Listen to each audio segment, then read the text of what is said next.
Hello, everyone. Welcome back to the main event. It's been so long. You're here with me, Daniel. And Aaron. Aaron, I've missed your face, even though I actually saw it maybe a week ago. It's been a long time since we've done one of these, and it's always a despairing time. How have you been? Yeah, I've been good. I was actually thinking about that, how we've seen each other more recently, but the listeners haven't seen Yeah. us in a bit. So I've seen that we've been getting a few messages on Twitter saying like, are you going to do another podcast soon? And there was us trying to get like a Christmas, which turned into a New Year's special, which turned into just get it out episode, which is currently Yeah. in the works. So that should be coming out soon. Which that's definitely going to be a feast, which you can block out an afternoon at work to listen to that Yeah. one. It's a big one. We did eventually record a football fight, me versus Aaron, for the title belt. We did want more people. However, Aaron got COVID. I had COVID. Other people had COVID. So every time that we went to rearrange, someone was ill, someone couldn't do something. It was just, we need to do this. Both of us are available. As the OG, we need to just maybe have a 1v1, and then in the future, we can invite other people on. So do pay attention and keep an eye out for that. We will tweet it when it's ready. But Aaron, people aren't here for that nonsense. They're here for some round of 16 preview action. That's what they're here for. So let's give it to them. So what we're going to do is, first of all, we're going to start with how to approach the round of 16, because it's not like the league format. We don't know how many games people are going to play. It's spread over multiple weeks in terms of, we have Tuesday and Wednesday's fixtures now for half the teams, but in a week's time, the other half are going to play their games. So how do we navigate that situation? And also, some people are going to have a wild card. That's you, Aaron. You have a wild card. I don't have a wild card. So we're going to have two very, very different strategies. And then also, are we looking to gain rank? Are we looking to maintain rank? How are we going to do that? We want differentials, I'm guessing, but how do we approach those differentials? We will be posting a differential team at the end where everyone is 3% owned or less, with some punts. Obviously, I wouldn't recommend having all 15 of those players. It's just, here's a pool. Here's some ideas. Aaron, you have a wild card. Now, that means you get to absolutely smash into this round with no consequences. You can have people that are going out. You can have some lovely little differential picks, risk-free, really, in terms of managing transfers for the next round. So how are you going to approach it? I just want to start off this kind of explanation, just reminding everyone that my rank is not the best currently. So I will be taking a few more risks than I usually do, because I need to. If it goes badly, I can just write it off as a bad season. If it works out well, I can climb back up in the ranks, and I've got a wild card to use. So this round, I'm really going to try and kind of pick the popular picks, so I don't fall further behind.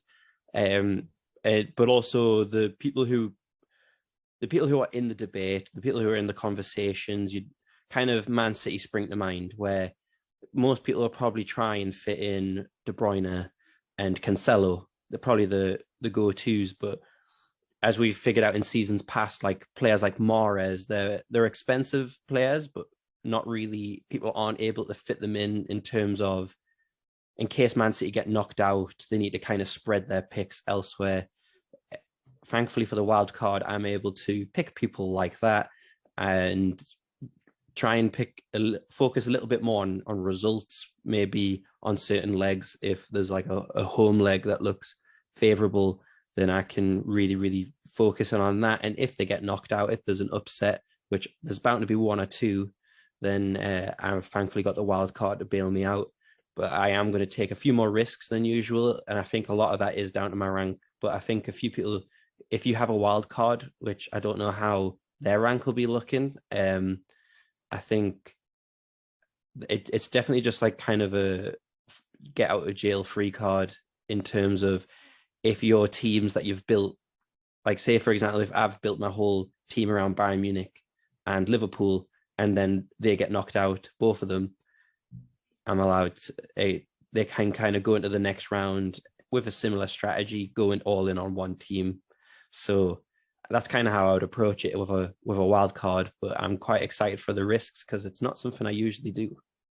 Yeah, you're not. You usually like to be nice and safe, Aaron. But I think we're both usually quite safe players. I think for people on a wild card, it gives you the chance to pick players like a Pedro Gonçalves, for example, or a Sarabia, who you don't think Sporting Lisbon are going to go through. But on the day they could get one against Man City. Why not? They're the type of picks that people can go for with the wild card. They've got no faith in that team progressing, but they do have faith in those individual players. And equally on the Man City front, we'll talk about it when we do talk about the Sporting v Man City game. Is yes, we'll get to see the team, fantastic, but just because we see this team doesn't mean we have any clue or inclination as to what's going through Pep's mind for the second leg or the next round if they go through the quarterfinals. And that's one thing that you've got in your favour of the wild card is if you see Mahrez playing, you can play him, and your risk is 50% because you know he's playing one game, and the worst you can do is not play the other.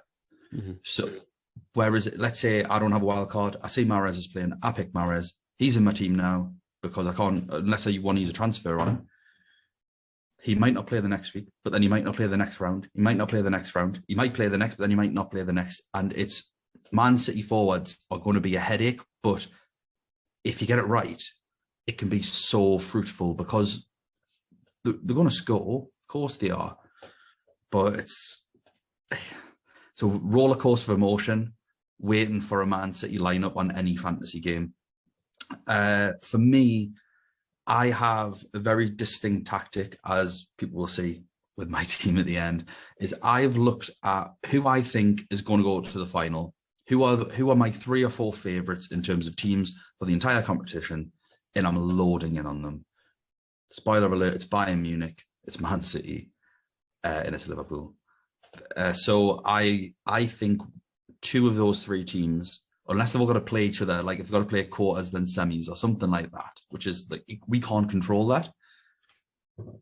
But I think if they kind of avoid each other to a certain point, 2 of those 3 teams will be in the final, or at least one of them. And that's just so many headaches of transfers left. I'm picking players that I think are going to qualify. That has been a firm thing for me. In terms of differentials, there's 2 types of differentials. Differential number 1 is just a clear single player isn't owned by very many people differential. The second type of differential is combined differential. So yes, everyone may have Cancelo, but how many people have Cancelo and Laporte? So owning them both. But then how many people have Cancelo, Laporte and Edison? And then that becomes a differential into itself. So I don't have all 3 of those. I nearly did. But I think making combinations, you've got Trent, definitely not a differential. Robertson actually almost is. I think he's about 6% owned. Own them both. You've got both Liverpool fullbacks. Robertson, as we recently discussed, I think is looking like the best fullback in the league at the minute in terms of overall performance. I'm never picking Trent, him ahead of Trent. But I think the way that he's been playing, and I'm sure he outscored him again in FPL this weekend so far. So you can differential in that kind of way. And that is something that I've seen other players do in the past when I've maybe tried to go on individuals. And it kind of makes a mockery of all my picks because I cheer if one of my players does well. But then it's confounded by the fact that someone else has got another defender from the same team. And I've then got to pray that my differential just gets a clean sheet, and they're probably not likely to. So there are different ways of trying to climb the ranks. For me, my current rank, I can't remember what it is, it's 300 and something. I think it's 380. I want to try and maintain that as best I can and just get those marginal gains and just sort of see where it ends up. But I don't want to be taking huge amounts of risk because I want to short other people's risks. I want to play as many safety picks as possible, knowing that other people will be playing differentials. I want to try and short that. I want to try and say, no, I don't think your differential is going to score or get many points. That's the way that I'm going into it. So we have 2 very different tactics, lots of different ways of playing. We will talk specifically about the teams as we go through each game for players, but for also whether we think they are good picks just from that team, how we think it's going to go, and more tactics as we go through. So, anything else on your wild card and your strategy, Aaron? No, not, I was just trying to think there about like what you were mentioning there about trying to maintain or claim rights. So I'm not going to add anything because normally I say no, I don't have anything, and then I'll add something. But like, just a question for you: are you, with obviously your rank and this being possibly one of your highest finishes, even though we've only been playing for like a year and over 2 years, but like, are you trying to maintain that rank? Or are you going to try and just see how high you can get? Like, what's kind of your game plan in that? For me, I want to try and see how high I can get, obviously, because that's the nature of the game. It's a free game. Yeah. Why would I not try? But I want to have a plan. I want to have an idea behind my decisions. I found that's helped with FPL this year. I found it's helped with the Champions League in previous years and this year, in terms of just having a template of how do I want to address this? How do I want to approach it? And like I say, I want to do it by having as many surefire picks as possible, and knowing that because I've got doubles and triples everywhere, that it shorts other people's differentials. I do have a couple of differentials, I think. Yeah, I think I have 3, maybe. So from today's current percentages, obviously that may change tomorrow and Tuesday, or just Tuesday by the time this comes out. So yeah, I think how I'm going to play it is going to be more evident as we go through the game. So let's go through the games, Aaron. So first of all, we've got Manchester City away to Sporting Lisbon. So Sporting Lisbon aren't in the worst run of form. Recently won 2-0, 4-1, got beat 2-1 the game before that, but won 2-0 before that. We have mentioned before, it is the Portuguese league. It's not the greatest of standards. So kind of got to take with a pinch of salt. And for me, I think looking at Sporting, I'm comparing it to the group stages and seeing them getting taken apart so ruthlessly by Ajax. I don't give them much of a chance in this game against maybe the best team in the world. I know Chelsea are technically the best team in the world now. Congratulations to them for winning the plastic cup. Ridiculous. From someone that never won anything in England. Yeah, what are you thinking about this? I think, like, I don't, it probably is just recency bias, but when I was looking at this game, obviously I was just looking at the craziness between them and Porto in the last game, with the 4 red cards in the last minute of added time. Like, honestly, crazy. So obviously Portuguese league is getting a little bit more competitive, and we've obviously established that in earlier podcasts. But in terms of, like, with Portuguese teams going and on the up, like, the league is getting more competitive, and I think Sporting are probably, with how tight it is at the top of their league, they're obviously going to give this a go, and they'll field their strongest team. But I think the priority is they've got them extra money from reaching past the group stage, and I think they're just looking to just try not to make it an embarrassing scoreline. And I hope I don't mean that with any disrespect to Sporting, because obviously the gulf in funds and stuff from Sporting to Man City, it's not even close. So Man City could field so many different starting 11s, as we all who play fantasy games know.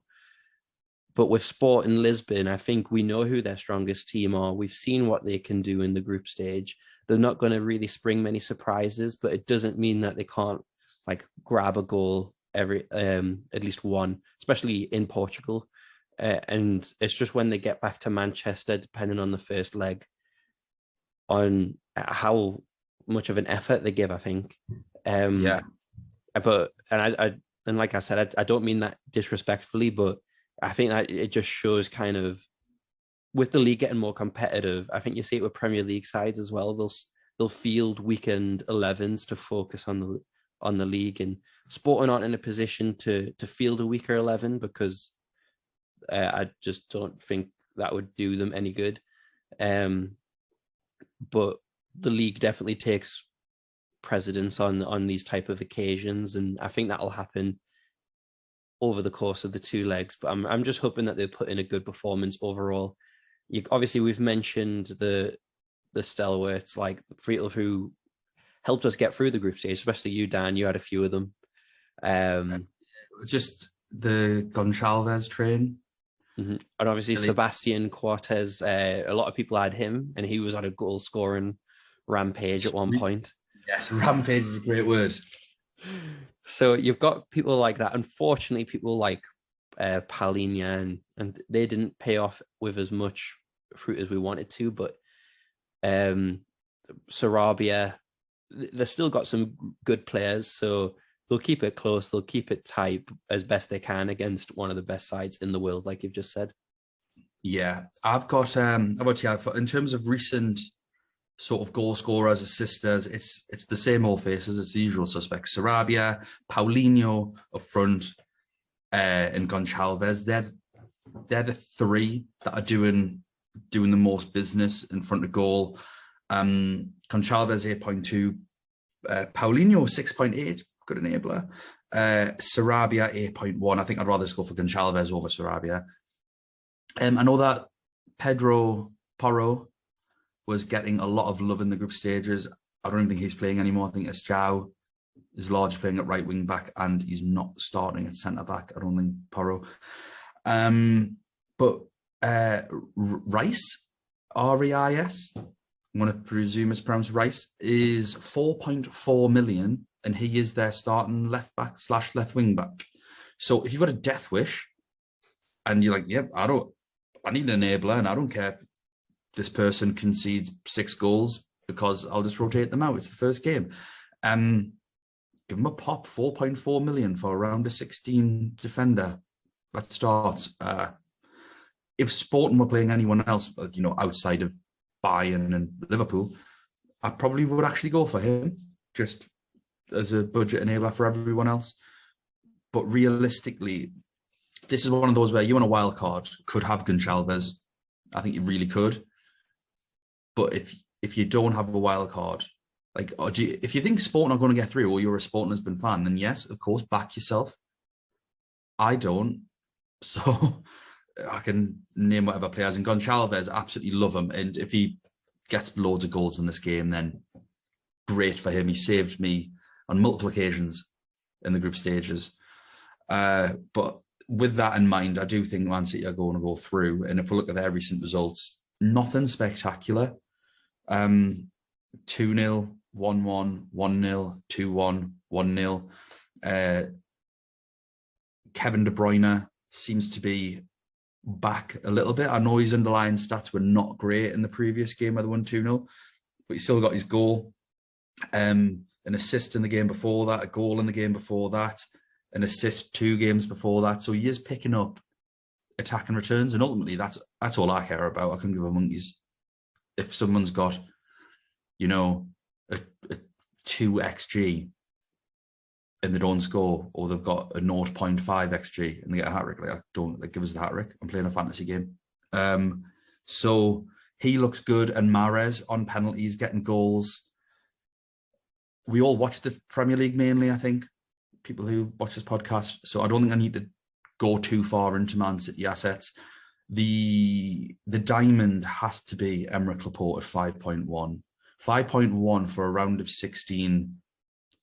You're probably going to get to the Champions League final team is absolutely amazing. He's a goal threat.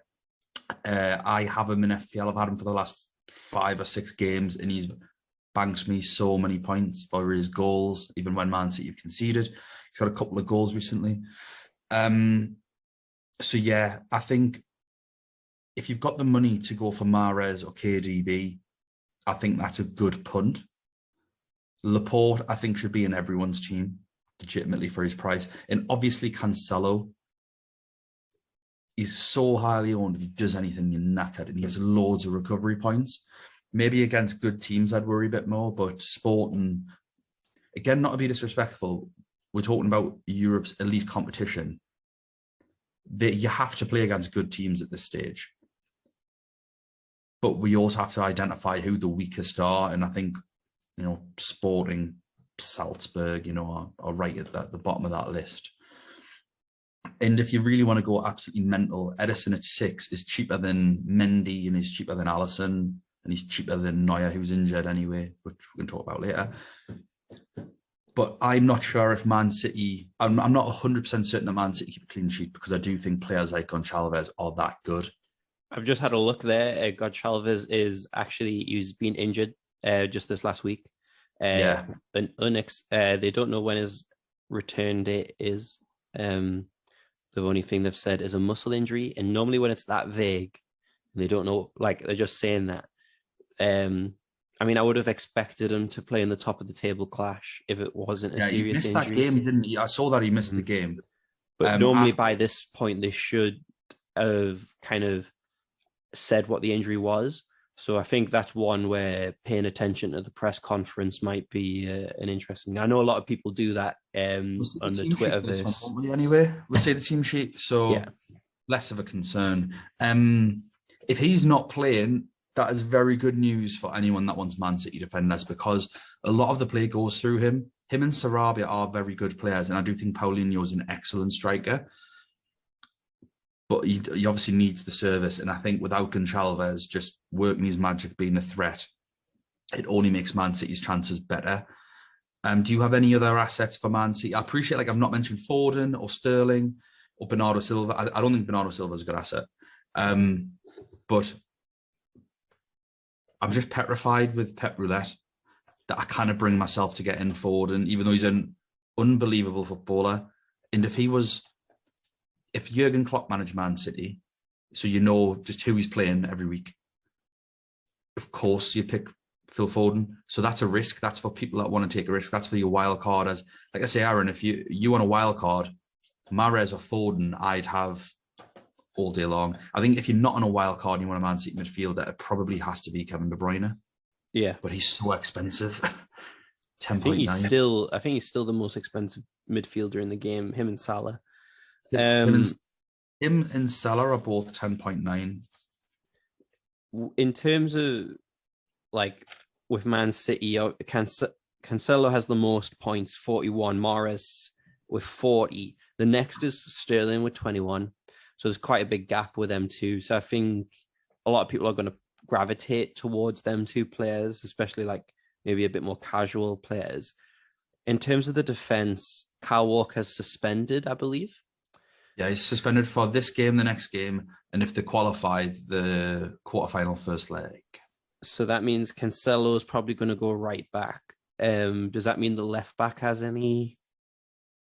Would it be Zinchenko? Well, it depends. At the weekend, they played, not this weekend when Cancelo and Laporte were rested, but the previous weekend when they both played. I think he played a 3 at the back where Cancelo was a wing back and Laporte sort of shuffled around and there was Stones and Diaz in there. I don't even think it's worth our time guessing Pep's formation or how it's going to work. Cancelo is going to play, whether it's right back, left back, I don't care. Mm-hmm. He is going to play. Laporte is going to play. He was rested at the weekend. He's been Manchester City's best defender this year by a long way, I think, defensively. Obviously, Cancelo doing his thing going forward, 100%. Yeah. I just think Diaz is too expensive. Laporte, yeah, I'd have Laporte has been better this season than Diaz and Stones. Yeah. You need a goal threat. So I wouldn't go for either. I wouldn't go for the other two. I just, I think Laporte, Cancelo double up for 5.1 and 6.5, I think, is probably the best way to go. And if you want Edison, if you're brave or stupid, whatever, however it works out. With this round, we're allowed 4 players per team now, aren't we? So correct. Someone could pick De Bruyne, Mahrez, Cancelo, or Laporte. They could pick all 4 of them. Yeah. And honestly, like in terms of this fixture, if we see the lineup and Sporting are missing a few players, could be worth getting all four, because I think these four are, this will come back to bite me, but I think they're more nailed to start both legs than other players. Say the four really slowly for everyone so that we can sound clip it. Which four? De Bruyne. Yeah. Cancelo. Yeah. Laporte. Yeah. And Mahrez. That's the one. Why did you say that like you were high? Mahrez. Because that's the one that's probably going to come back to bite me. Right. Out of all of them, that's going to be the one that'll do it, probably most likely. What's your score for the game, Aaron? Is this for just this leg? Yeah. It's the first leg, yeah. I'll go Man City 2-0. I'm gonna go Man City 2-0. I think they've got it in them to do 3s, 4s, whatever, but they're not that kind of team. They just suck the oxygen out of a game. So yeah, I'm gonna go with Man City 2-0. Anyone who you're captain from this? Oh, sorry. From this game, well, I have captained for the first day Cancelo. However, if I was to captain anyone from this day, because I'd look at it as the whole day, I think this game's probably got the better captain picks. There's probably higher ceilings in this game. De Bruyne or Mahrez. Yeah. Mahrez would be such a good captain pick. We've had him before in the semi-finals when he did it for us. Like, yeah, someone like him. 100. Yeah, if I had my pick of the litter, I'd probably go for Mahrez if he starts. If not, Kevin De Bruyne. I don't have any of them in my team, so I've gone for Cancelo as my captain for day one. And obviously, that's the ball recovery points there as well, potentially. Yeah, absolutely. He loves ball recovery points. That's one thing that we didn't mention sort of at the beginning, is try and get a captain for every day. Try and have a player that plays on the last day. Just mathematically, it makes more sense.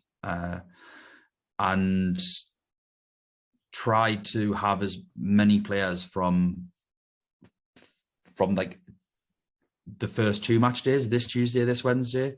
There's other games coming up. So anything can happen. COVID can happen. Injuries can happen. It's the most sure thing for starters, knowing, because imagine if it was, we've just said Gonçalves got injured. Oh, Mason Mount is injured, to talk about later. If he got injured next week instead of this week, and you've got him in your team, then that's just immediately a headache. So you want to try and have 11 players playing Tuesday, Wednesday. And then if there are any issues, because we get to see every lineup in terms of making substitutions. So I would try and have as many players playing this Tuesday and Wednesday as possible, and sort of treating them as one whole thing. And one more tip. I know a lot of people are trigger happy. Save your captain changes and substitutes until the lineups come out. Yes, 100%. Please. Just don't. Yeah, because we see that all the time. Oh, I've already done. Why? We see the lineups. PSG versus Real Madrid. PSG, very good form.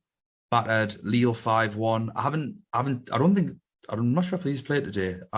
Some of them played whilst I was doing my research. So they won 1-0 against Rennes.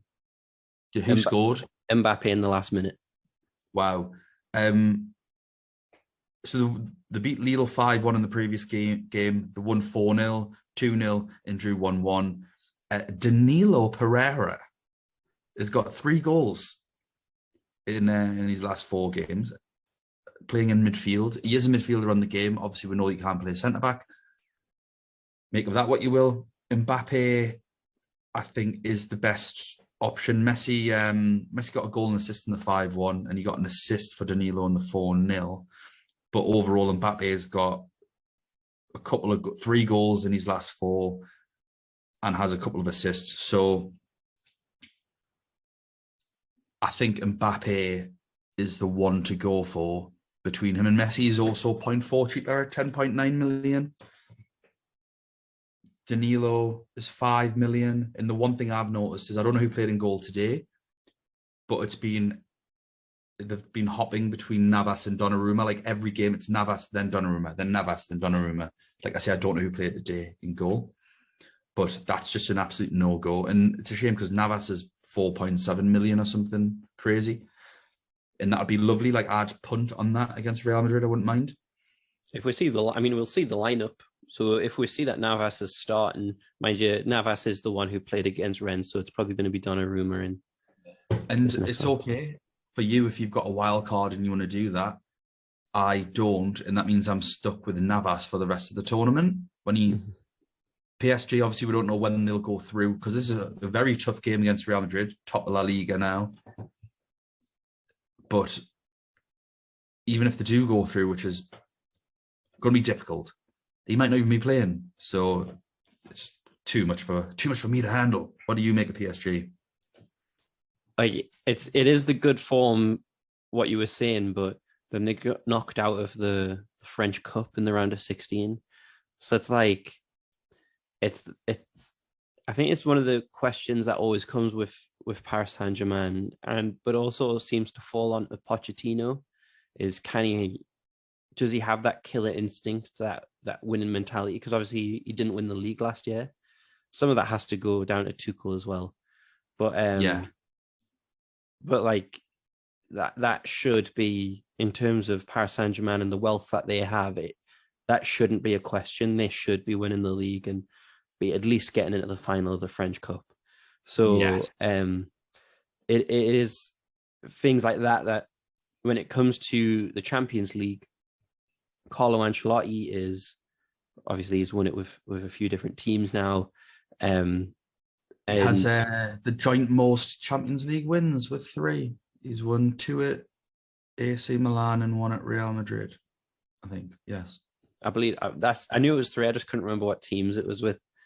And so with Real Madrid's experience they just know the type of players they have. They just know how to, even if they're playing badly, turn up, just get the job done, just get through to the next round, and then they'll turn it on later. But obviously Real Madrid, over the last few years, if I remember correctly, they've always had a difficult tie around this point.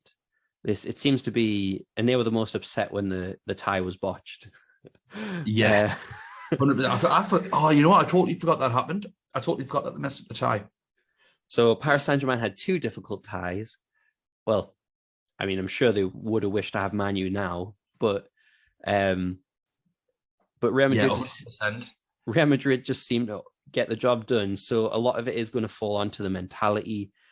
But I just have so many questions. Like, what's Mbappe going to be like? Obviously, I think he's been good. I think this is what he's craving. I think it's time for him, especially. I think the first leg maybe less so, but he destroyed Barcelona, didn't he? Mm-hmm. I'll never forget the hat-trick. And I know that Barcelona are considerably worse than Real Madrid, but he's got it in his locker to do anything. It's against his future team. Well, exactly. if what we're reading is correct, it seems pretty positive that he signed a pre-contract with them. But I'm just having a little read here. It does seem like Neymar is returning back to full training, but whether you were going to rely on him or not over Mbappe, probably not. But it's a little bit of a boost. So that's a question mark at least. Neymar's coming back. Messi coming back to Spain against Real Madrid. Also Sergio Ramos playing against his former team. There's so many individual storylines, and it's this is the tie that's given me the biggest headache. We always seem to have one each round, and this seems to be it. And so thankfully that wild card, I can take a few more punts with this game, and while other people who don't have wild cards might be staying clear of it. So, especially when it gets to the next leg. So that's something that will play to my advantage, but also is giving me the biggest headache. And a lot of it is going to come down to the psychology, I think. But if there is a time for Paris Saint-Germain to step up, make a statement, this is the stage to do it. This is it. Real Madrid, mixed form. Recently won 1-0, drew 2-2, won 4-1, and lost 1-0. Militao seems to be getting attacking returns from left, right, and centre. He's getting goals and assists, and I think he's their highest scoring defender. Is he their second highest scoring player after Benzema? Maybe I can't remember. He's very high up. He's one of the highest scoring defenders in the game. Yep. I'm not entirely sure what's He's happened. the highest scoring Real Madrid player with 39, Alaba 38, Benzema 37. Crazy. So I think to ignore him, 5.7 mil. Again, the issue is he's playing against Mbappe, whereas he has been playing against a fairly limp in Shakhtar and Sheriff. So I think it's a totally different ball game. And again, I think more casual players will look at him and go, yes, I'll have some of that. I'd probably prefer Carvajal at 5.4. He's only played 4 games. He's got 7-3, 7 and 9. He's got a lot of attacking threat as well, but he's 0.3 cheaper. He might get booked if he's playing against Mbappe. He's got to bring him down at some point. And then it's obviously a fight for the front two, isn't it? Benzema and Vinicius Jr. 10.4 Benzema, Vinicius Jr. 8.7. I think I've got no idea what I would do if I was to pick any of these. I'm not picking either of them, just in terms of budget.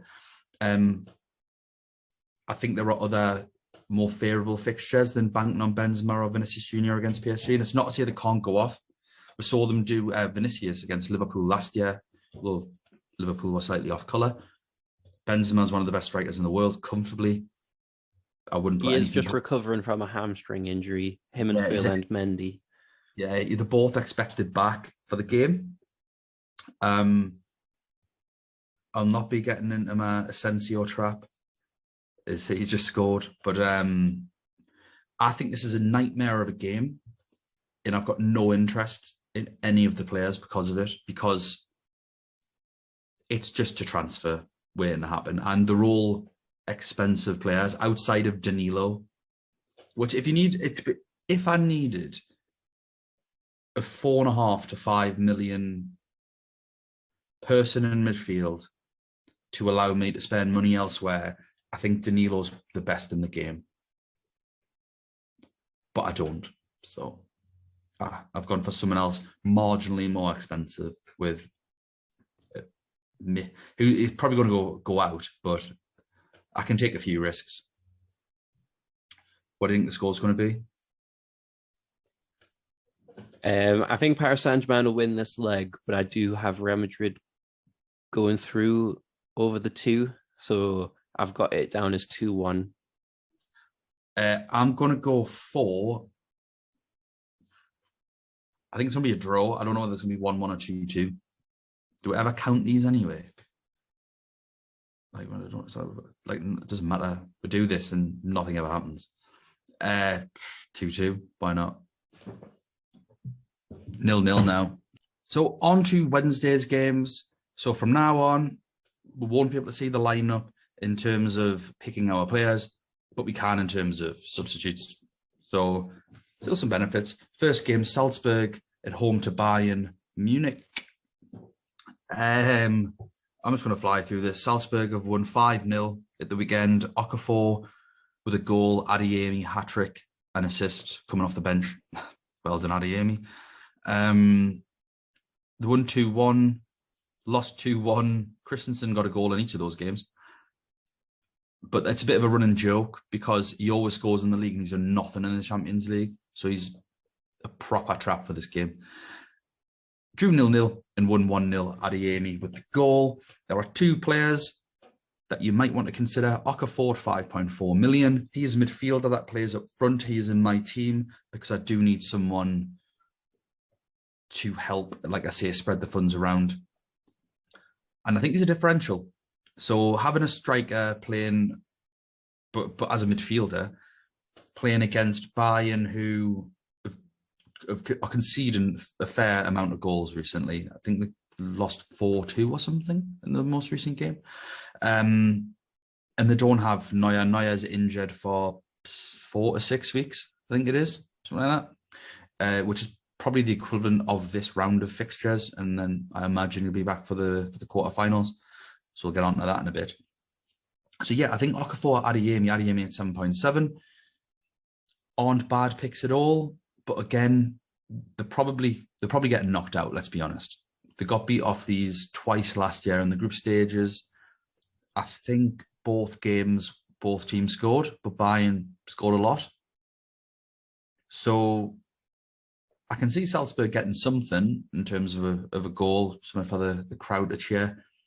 But beyond that, I would not waste my time. I'm not going to recommend a defender or a goalkeeper. I'm not going to talk about them in any kind of depth. I think you're absolutely nuts if you want to pick Salzburg players. Like legitimately nuts. Yeah, the only place it'd be nice if I actually said words. But in terms of Salzburg, yeah, I totally agree with you. What you were saying, the players the only ones I would go for are the ones you've just mentioned, and Okafor. I mean, Bayern Munich were always that type of team that would leak goals. They're not going to be the greatest at keeping clean sheets, but because of Lewandowski and the pace that they have, the wingers. Well, I say it's just the pace, but the quality that the wingers have, it's insane. So all that mixed together, they're such a dangerous team going forward. Salzburg probably aren't going to have a lot of chances, but they are the type of team that could score one. And so I'm not going to spend a lot of funds there because overall, I kind of want to use my wild card, like as I mentioned before, get out of jail if I need to. If I can pull off all these risks and not have to use it in the next round, then that's even better. But I don't want to be stupid and put in all these players from Salzburg thinking that one of them will score the one goal against Bayern Munich, because with my luck this season, it'll be some randomer off the bench and nobody has them in their team. And I've just wasted all that potential players and all the points that they'll get. So they'll probably will score one. And in my predictions and everything, I've got Salzburg scoring at least one in this game. Yeah. Just going off last season as well, when they played each other in the group stage, it was comfortable for Bayern Munich in the end. But I think there was that one match where it was really, really close until the end. I think can't remember the result off the top of my head though. Bad research. I remember that game. I cannot remember, but I'm sure it was like 4-2 or 5-2 or something crazy. So I think that's where it's going to go. So I'd rather try and predict the Bayern Munich goal scorers than the Salzburg ones. I mean, my tactic is I'm not guessing the Bayern Munich scorers. I've just picked as many of them as I can. And it's like blind darts. Bayern Munich, I don't know much about that loss, the 4-2 loss. I'd already done Bayern Munich before the game happened. And I was like, well, what's going on here? And they had played a full-strength team. I think Lever scored. But I mean, if we go through their recent results before that game, 1-3-2, Lewandowski goal, Coleman assist, Muller goal, Lewandowski assist, Gnabry got an assist for an own goal. The 1-4-1, Gnabry goal, Kimmich assist, Muller goal, Kimmich assist, Tolisso goal, Coleman assist, Leroy Sané got a goal with no assists. So then the 1-4-0, Lewandowski with a hat-trick, Sané 2 assists, Muller 1 assist. Then Tolisso scored and Muller got an assist. And they lost the game 2-1, in which Lever got a goal and Muller got an assist. So basically out of this, we can see Muller is getting lots of assists, got the odd goal, but mainly assists. Kimmich's back, getting assists. Sané's in there. And Gnabry's in there. And Tolisso is starting because Goretzka's injured. So they're likely, they've been playing 3 at the back. And then I noticed for that game where they got beat, they changed to a back 4 again. Sula came back in, Pavard came back in. But before that, they were playing 3 at the back, and they had Coleman and Gnabry as wing backs. And then they had Sané and Muller playing off Lewandowski, Kimmich and Tolisso in the middle. So Kimmich and Tolisso, I think, are pretty nailed. I think Muller, Sané, Gnabry, and Koeman can all play, and Lewandowski up front. It's a case of trying to guess which one of these is going to score. Where lives are made simultaneously more difficult and a lot easier by the fact that Muller is a striker on the game, which I think rules him out. Muller is 9.6 million as a striker. I'm not sure about that. If he was a midfielder, even at 9.6, then you've got a headache because Sané is 9.4, Gnabry's 10.4, and Koeman's 8.6. So you'd have a full range, and trying to pick, to be fair, 2 of that 4 would have been hard. But now I think, again, only allowed 3 strikers. It's a premium position. We're going to have Lewandowski over Muller, I imagine. So unless you want to be really different, then go for it. But you're going to be looking at now just 2 of the 3, Sané, Koeman, Gnabry. And for the prices, probably Sané at 9.4 and Koeman 8.6 are better value than Gnabry at 10.4. But it's one of them where it's Gnabry could score a hat-trick and no one would bat an eyelid. Sané could. Koeman's never going to get a hat-trick, but in a game where they win 1-0 or 2-0, he's the one that seems to get the goal. So we're never shocked. It just, I think it's total luck with which one hits. So I don't think having one of them's enough. Yeah, I think you've got to double up, especially with this fixture. And I think, 100%. Like what you were saying before about team stacking, trying to cover all the bases, probably most people will have Lewandowski, but it's Lewandowski and who. So it's how much people will have Lewandowski and Sané, how many people will have Lewandowski and Gnabry, and Lewandowski, Koeman, or even have 2 of the midfielders. I think that's where it's going to be the differential. I think a lot of people are going to have Lewandowski and Sané. I think there's going to be, I don't think them 2 as a doubles even a differential. I think you need Lewandowski, it'll be Sané, one of the other 2. and another, whether that's Muller up front or one of the other 2, Gnabry or Koeman. Mm-hmm. And the thing is, I think with other teams, you'd go, oh no, that's too risky. But with Bayern Munich, with this game, and knowing that in the second leg you'll see the starting 11 because they'll play on the first day, you can easily transfer out a Gnabry to Koeman if you see that he's not starting the next game. Yeah. And so I don't think it's as dangerous to do with this team as it may be with others. I would rather do it with Bayern Munich than Man City.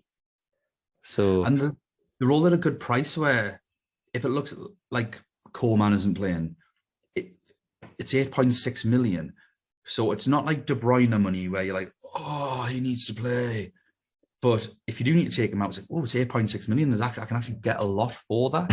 So I think the other debate is Kimmich at 6.8, Tolisso at 6.9. They both play the same position. However, Kimmich is a defender on the game for 0.1 less. So that's a bit of a no-brainer because they could get a clean sheet. I think it's unlikely, to be honest. But it sort of rules out Tolisso as an option. But that's another differential because he is an excellent footballer that will get returns at some point or another. And the people that have been brave and got him will benefit. But when you see some of the players that you can have, it sort of just quashes so many potential like good players that you can have. Is there anyone else that you'd look at in this team? And just for people that are thinking about getting Alphonso Davies, he has a heart issue, so he's not played in a bit, hasn't he?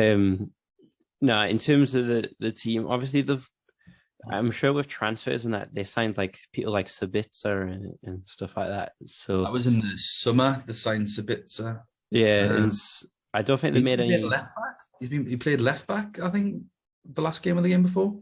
But either way, I wouldn't. He's not going to go in ahead of the others because I think he's still priced at his Leipzig price point. So he's not going to go into the team. But if we somehow find out that, or if he comes into form later, obviously I think you'll go straight into your plans. Like if Muller gets injured and Sabitzer starts filling that role, he could be someone for later down the road. Probably not for this game, but he's definitely in my watch list. And Musiala's obviously got COVID. I know a few people had him. So I don't think he's getting in ahead of the rest of them at this stage anyway. Yeah. I just don't. What's your score prediction? I've definitely got Salzburg scoring 1. It's just how much Bayern Munich are scoring. I'll go 3-1. I'm going 4-1. I'm glad that you didn't say 4-1, so I was agreeing with you. Yeah, 4-1 for me. Next game, Inter versus Liverpool. It's not been a great run for Inter recently. The last result I've got them at was a 1-1 draw. They got beat 2-1 in the Milan derby. Giroud masterclass. Congratulations, Aaron. 1-2 won the game before that, and drew 0-0 before that. The 4 goal scorers in those 4 games: Dzeko twice, Perisic, Barella. Aaron, you know more about Serie A than me. Go for it. Well, I wouldn't say that they're doing badly. It's more so that they're playing the teams around them, because all the teams that they're expected to win, they have. It's just more so Lautaro. It's like what Lautaro Martinez is going to turn up. Mr. Consistent 2 points in the group stage. Yeah. Honestly, he's so frustrating because I could not get rid of him out of my team. I think he was worth the point hit. I should have just took a point hit.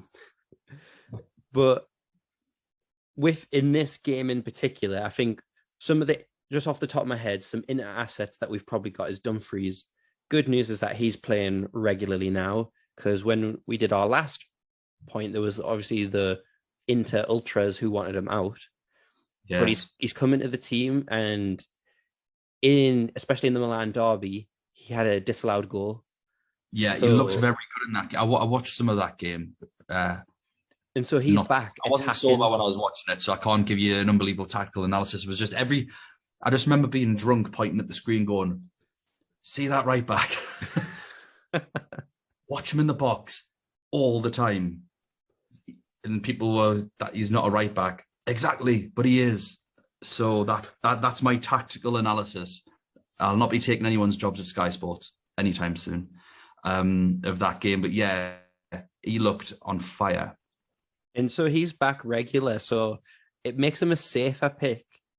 But I don't know how attacking, I say that, Dumfries going down the side of Robertson and Mane, I don't know. They might have to, Liverpool always find a way. It's not like Dumfries is the only attacking right fullback that they've played against. But it might make it a little bit more interesting because Dumfries basically is a right winger.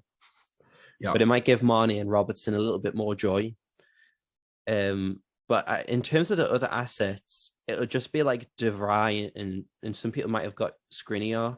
I probably would drop them for this game. And in terms of the others, I think the others are too expensive.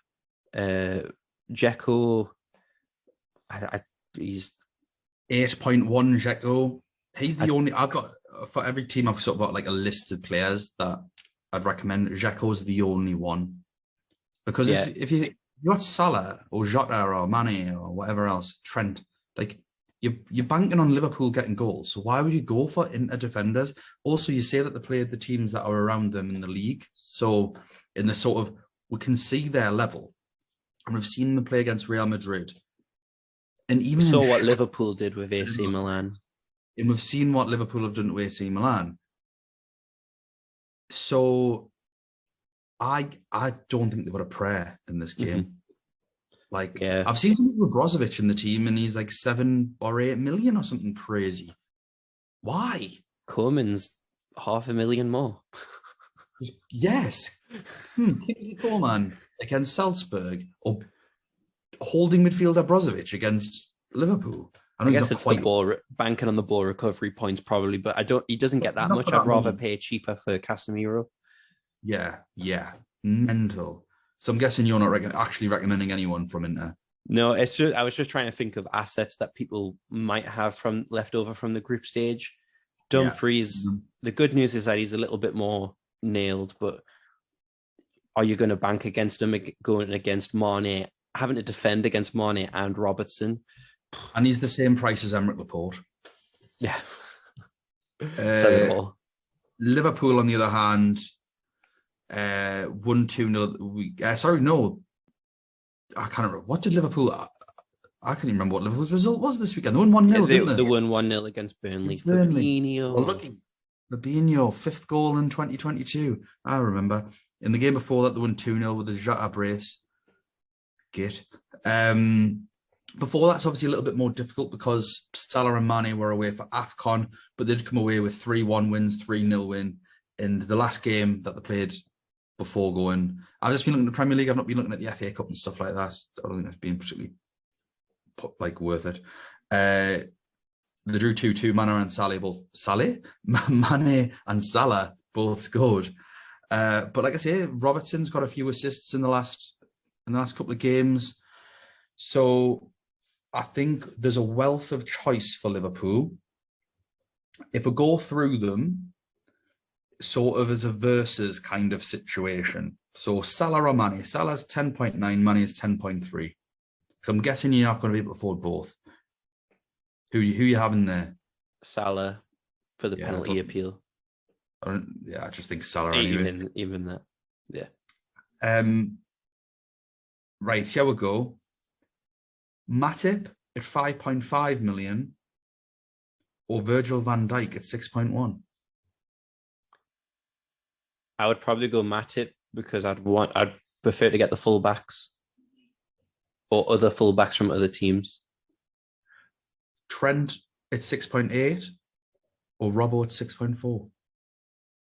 Trent. 6.8. But I tried to have Trent and Robbo, but my second keeper was awful. So I have downgraded Robbo to someone else. But I think I've also, if I include Alisson, I think I might have Alisson as my keeper at 6.2. In that, like, Liverpool, that's where what we're talking about before about differentials. You can't just have Trent. So many people are going to have him. It's so obvious that you need another. Now, I think Matip is their highest scoring defender so far, I think. But he's also the cheapest. And when I look at the goalkeepers, I think I kind of just want to forget about them. So I want my first choice goalkeeper or second choice to just go as far as they can. And I think Becker at 6.2 is fine. I know he's a bit expensive, but I can't be bothered with having to make goalkeeper transfers when the teams have inevitably get knocked out.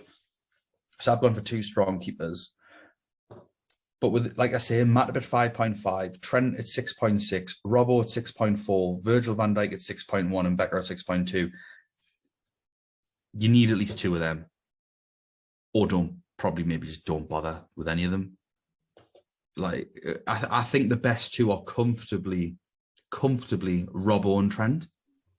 But that's a lot of money on two fullbacks. It's 11 million exactly. I think. No, 13 million. Bad maths. 13 million exactly.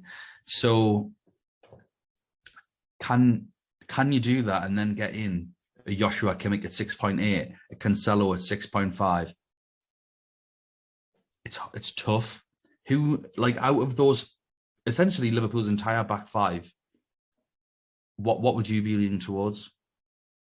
You've definitely got to have one of the fullbacks. We preach about that all the time. But I wouldn't have Van Dijk as part of that because, like I said before, it's not too much more to get Robbo. So I'd look to make a cut somewhere. Alisson is an interesting one because normally in FPL, in other games, we're trying to get like a cheap goalkeeper to put the funds elsewhere. But obviously with the is the 5 million extra that we get for this stage. I think that is part of it, is because we're going to get to a point where there's only expensive goalkeepers left, and they will inevitably rise in price because people have to transfer them in, or they performed well to keep their team in the competition. And so if there's a goalkeeper who keeps progressing and somehow keeps clean sheets, his price is going to rise more. So I think you definitely have to get an expensive goalkeeper, well, a little bit more of a premium goalkeeper. It's just depending on how the rest of your team looks, in my opinion, because I would rather have, I think, clean sheets at this point in the competition. I don't want to bank on them too much anymore. So I'm trying to get the attacking threats. So if I was to try and Liverpool double up, I would only try and go for Robertson and Trent.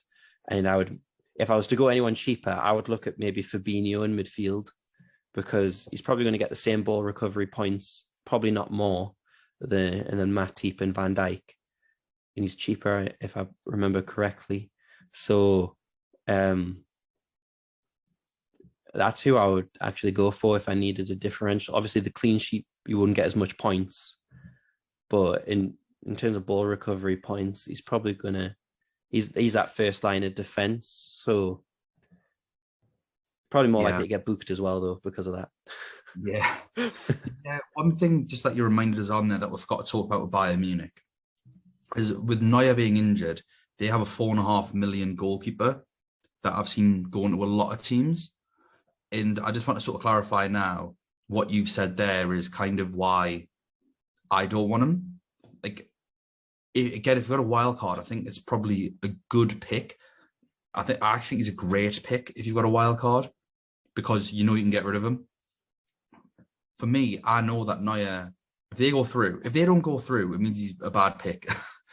If they do go through, then Neuer's going to be back anyway. And then I'm either playing with one goalkeeper, or I've somehow got to reshape my team to get up from a 4.5 million goalkeeper up to someone. And when I look at, like we say, the PSG goalkeepers rotate, so I haven't got a chance with them. Courtois, Edison, Neuer, Alisson, Edouard Mendy, they're all 6+.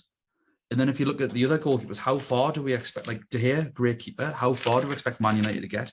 Villarreal, Rulli, 5 mil. How far do we expect them to get? Benfica, how far do we expect them to get? Ajax, PSV, 4.5, 5.1 now, sorry. Sort of 4.5. How far do we expect them to get?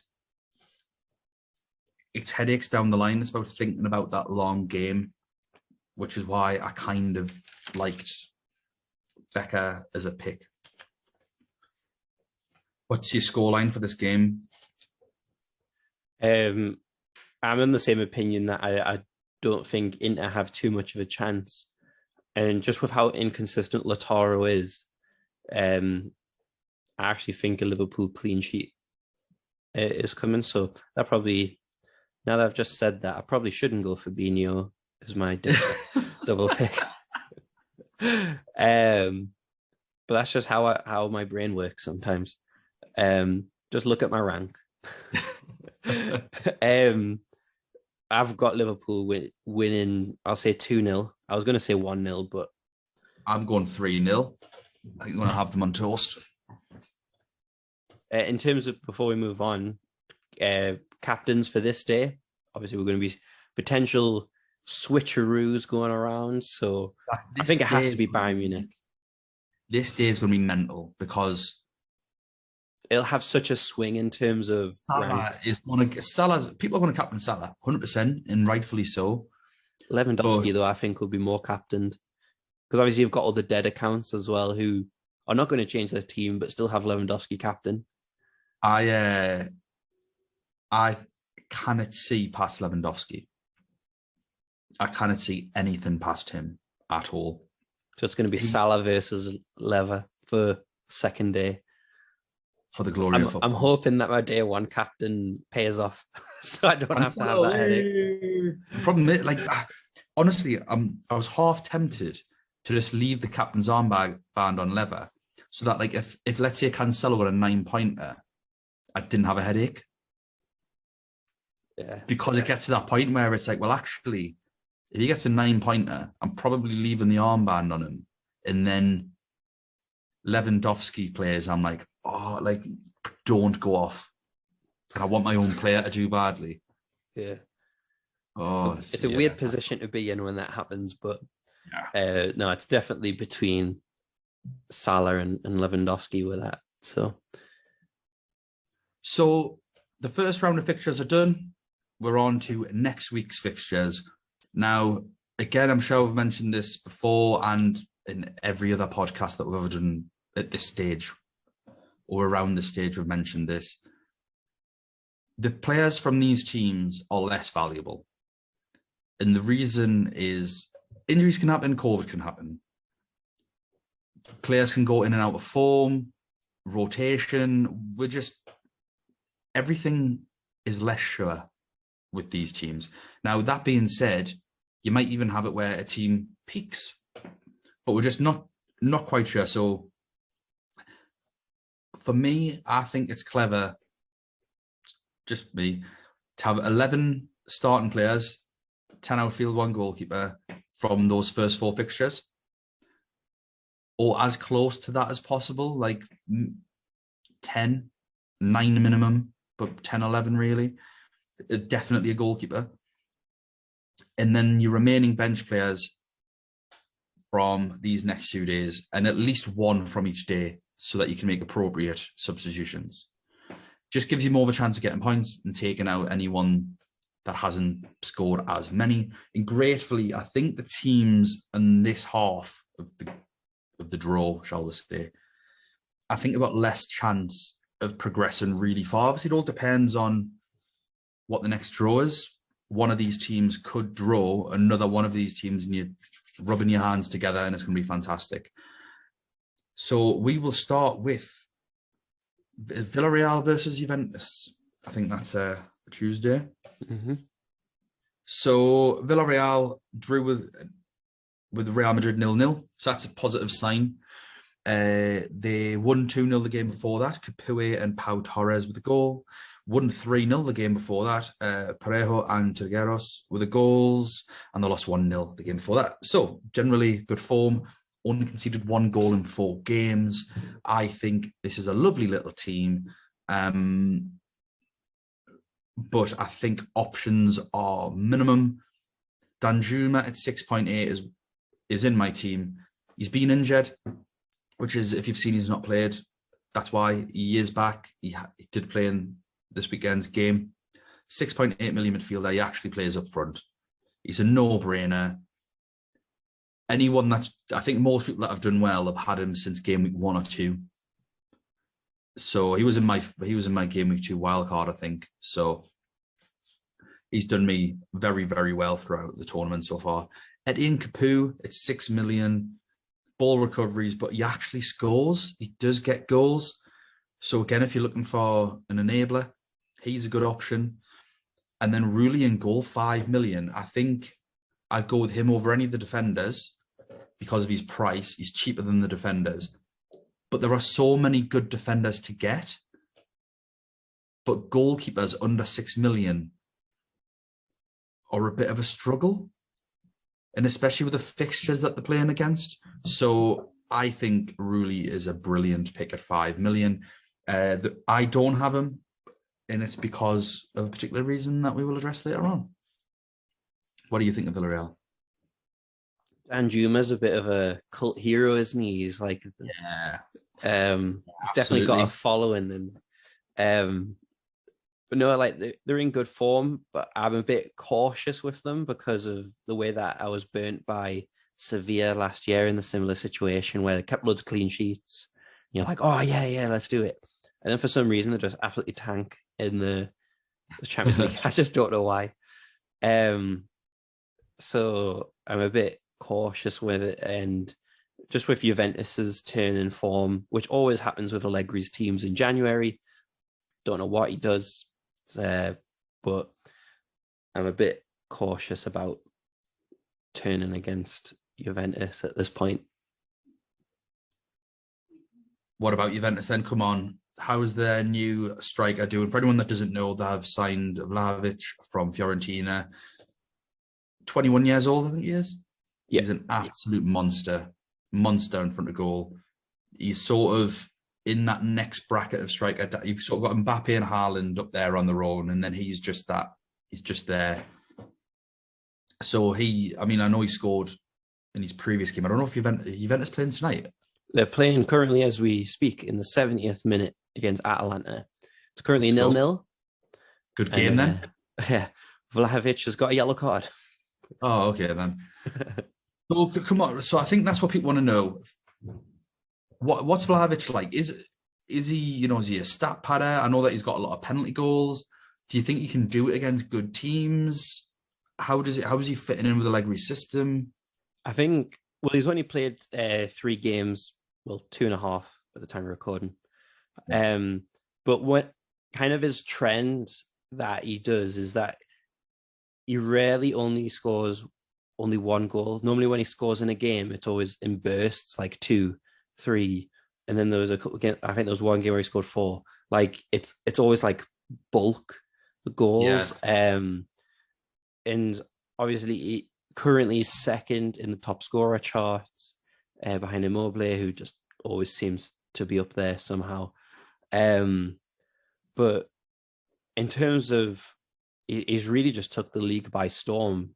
And what a coup by Juventus to kind of poach him away from all these other Premier League teams who are after him.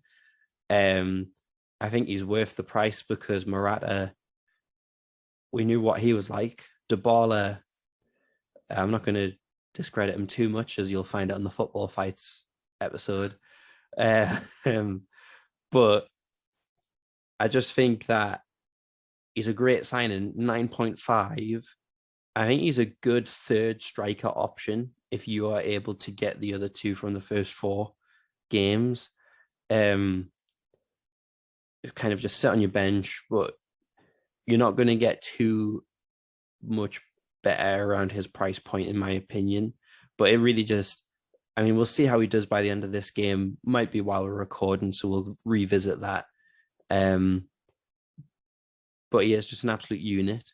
And it's whether, Pau Torres and Albiol, I think Albiol still starts for Villarreal, but they're no pushovers either.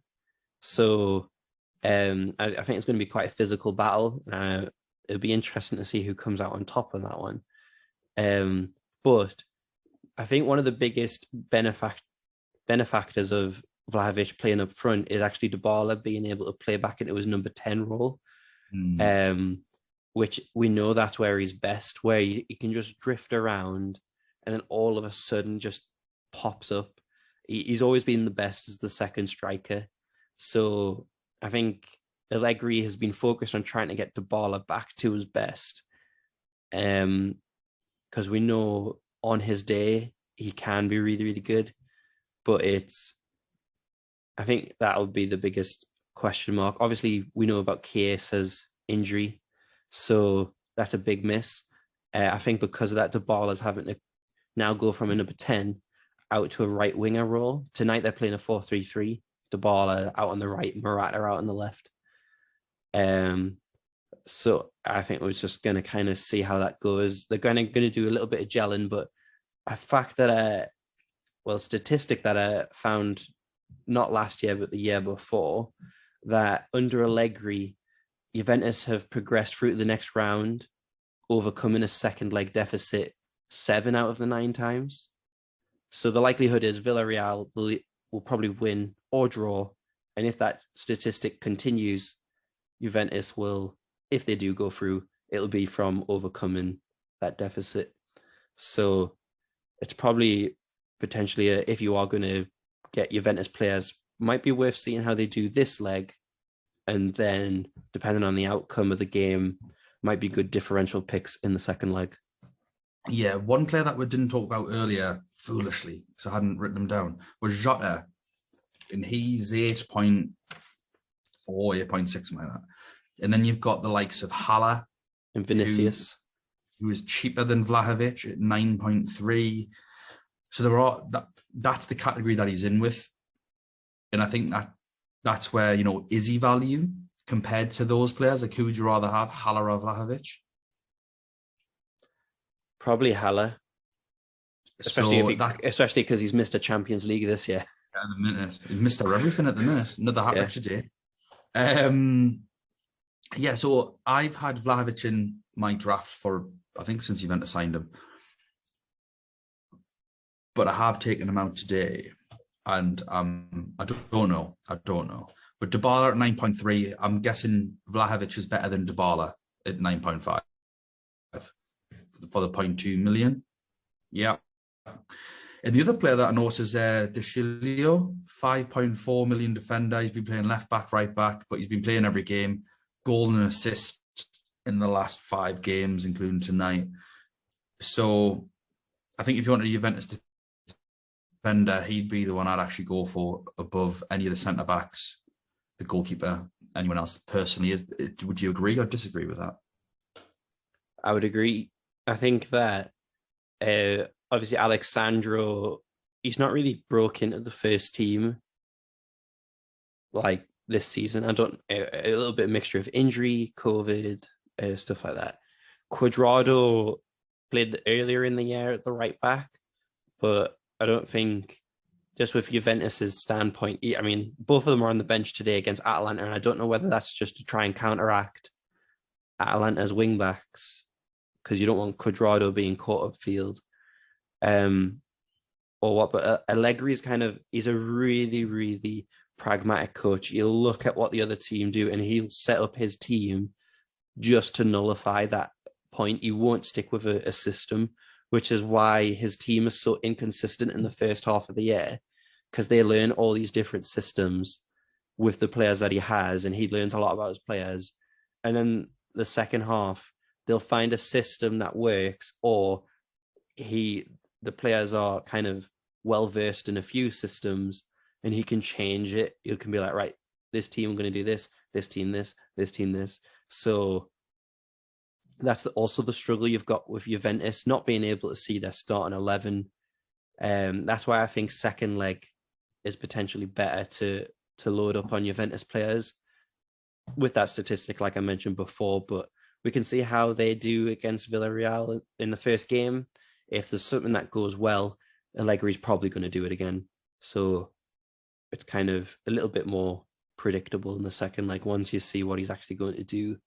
So, what's your score? In terms of the rest of the defenders, though, Deschilio seems like a good pick. I say that Atlanta have just scored. Oh, okay then. So maybe getting on to the defenders. In terms of the score, I do think Villarreal will win. I think it's going to be 2-1. I'm going to go 2-0 Villarreal. Danjuma brace. Chelsea v Lille. Lille. This tie was just destined to be. It is the only tie where it came out twice.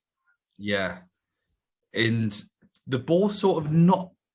Chelsea have been okay, but not compared to their lofty standards. Lille have not been good. They won 1-0 recently. Got beat 5-1 off PSG, which I mentioned earlier. Botman with the goal. Ben Arfa with the assist. They lost 2-0 the game before that. And they won 3-1 the game before that. But their left back has been sold to Atletico Madrid, and he scored in that game. So it's not good for Lille. Botman at 5.3, Fonte at 5.7, Gerbic at 5. So that's the back two and the goalkeeper are the only ones I'd even dream of considering, and I'm not considering any of them. Like, do you have anyone from Lille? Like, do you have any feeling that Lille are going to go through? I was about to just say like a straight no, but obviously the Chelsea inconsistency, they made Palmeiras. They are a good team, but they made them look equal to Chelsea. They're just not in a good rhythm at the minute. And I think if there is, obviously Lille finished top of the group, so Chelsea have to get the job done just because you can't rely on a second round comeback in France. Like, that's not a guarantee. Chelsea of old, like probably Chelsea last year when Tuchel first took over, it's been around a year now, I think. Yeah, just over a year. So they've obviously got a cup final in that amount of time as well. The FA Cup. I mean, that's against Luton, but I just think they've got a lot going on, but they've also got a lot of injuries and stuff happening at the same time. So I don't think they're strengthened in January as much as what they would have liked. So I think they have to go out all to get the result in this game, just to give themselves a little bit of breathing room. Because the last thing you want to do is go into all these different cups, knowing that you can't rest as many people into the second leg, because that's not a guarantee. Lille have upset Paris Saint-Germain a few times over the last season and a bit. So it's not a guarantee. Chelsea have to get the job done in this one. Hopefully that answered the question. I waffled on a bit, but it fills out content. Yeah, because we need it filling out with hour and a half long. I feel like we don't talk that much. Yeah, no. I do. Go on, shut up. With regards to Chelsea, obviously won the Club World Cup 2-1. Lukaku and Havertz from the penalty spot won the semi-final, if that's what it's called. Not in terms of a pick for this game, just because he's expensive. But what's your feeling on Lukaku? Because obviously he had that interview, but he was consistently scoring 1 goal each game before that. Was he? I thought he hadn't. He was doing all right. He did all right at the beginning of the season, and then when was that interview? It was before the Man City game, wasn't it? And then he was just. I thought he was just rubbish. I just thought he was absolutely rubbish. I might have made player. That. I think you've made. I can't remember him scoring. I think he was in all right form. Might have been before. Might have been December where I was looking. So I was looking a bit far back. But yeah. But then he scored in the last 2. So yeah, but like he has, but no, 10.6 million is just way too much. I think their outstanding pick is Ziyech, 8.6 million midfield. He's got a couple of goals in his last couple of Premier League games, and Mason Mount's injured. He got brought off in the first half of the final, and I think he's got like a boot on, and it looks bad apparently. But we don't know, and he might be fit by then, but it's a total risk. So it looks like it would be Lukaku up front with Havertz and Ziyech playing off. Defensively, no idea. Like Chalobah's cheap, but he hasn't been playing recently. They've been changing from like a back 3 and back 4s, which affects whether Alonso's going to play, because Callum Hudson-Odoi played the last game at left wing back. Azpilicueta has been playing right wing back or right back, but Reece James isn't that far away. I think he's going to be fit for the second leg, not fit for the first. So then Azpilicueta's in danger. I think your only 2 defenders that you can look at are Rudiger and Thiago Silva. And I think Rudiger 5.9, Thiago Silva 5.6. I'd rather go for Silva. He's got a bit more of a goal threat. I know Rudiger loves like a 90-yard assist over the top. Mendy 6.4. So that's why I don't have Rulli in goal, because Mendy's my other goalkeeper. I don't know how I feel about it. I think he's my other goalkeeper anyway. It may change. I don't know. But at the minute, I think I have him as my other goalkeeper with Alisson. I feel like I've invested a lot in goalkeepers. But like we say, it's about... I think he's the second most expensive keeper in the game after Oblak. I think it's him and Neuer. So if he got knocked out, I can go to anyone other than Oblak. So I don't have to rearrange my team to bring in another goalkeeper. And I do think I want 2 defensive players against Lille, because I can't see them scoring. Chelsea aren't that bad at the back, and Lille aren't very good going forward. Like even when they beat PSG, they were beating them 1-0. They weren't beating 2s and 3s and 4s. So I think a double Chelsea defence is a smart idea, but there's better defenders from other teams, and there's a lack of goalkeepers, which is why I've gone for Mendy. No, I think that's fair. Obviously when the draw came out, a lot of people were reacting to our stream and saying that Chelsea defense go, yeah. Defense. So that'll be interesting to see if people are willing to stick to that now, knowing that, because like I think I said that back in the stream, and I think I said it last season as well. Like a lot, that gap between the draw and the round actually starting, so much can change. And obviously with Man United that we're about to talk about, that's case in point. So Chelsea, it'll be interesting to see if people are still willing to keep their nerve in terms of that. So definitely having at least one defender, because you might get left behind if you don't. What's your score prediction? I do think it pretty low scoring, just with the form of both teams. I'm going to go 1-0 Chelsea. I'm going 2. I think I'm going to win 2-0. Very good. In terms of changing my captain, if Lewandowski or Salah didn't pay off, I think it's just a guess at this point. If it gets to these last 4 games compared to the first 4, and your captain hasn't paid off in either of them, I'd rather go probably with a Villarreal Juventus game potentially, probably Danjuma, or a Chelsea defender, and just hoping that they keep a clean sheet. Yeah, I think you're playing it safe, or you're chasing upsides. If you need to chase an upside, you've got to go Danjuma, Villarreal, and if you want to play it safe, Silva or Mendy, probably Silva. Mm-hmm. Like if Salah gets a 3-pointer, like appearance and a clean sheet, and you just need something more, probably a Chelsea defender is probably just going to get you that little bit extra. Yeah. So yeah, that would be me as well. If you're chasing upsides, depending on how the first couple of days have gone, Danjuma, if you just want to consolidate and get a good captaincy score, and the good thing is, actually, you know what? I'd probably go for Danjuma. And the reason is because I've got captains on the last day. Ajax captains. Or a Ajax captain anyway, and then you only need one. And let's get on to them. So speaking of Ajax, we'll start with them. They're away to Benfica. Benfica won 2-1. Nunes with 2 goals.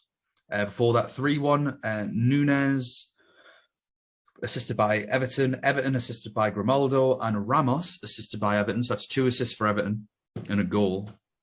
They lost the game before that 2-1. Ramos with a goal, Rafa Silva with an assist.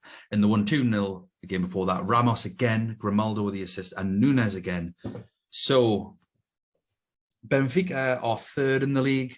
They aren't very good. They were fine.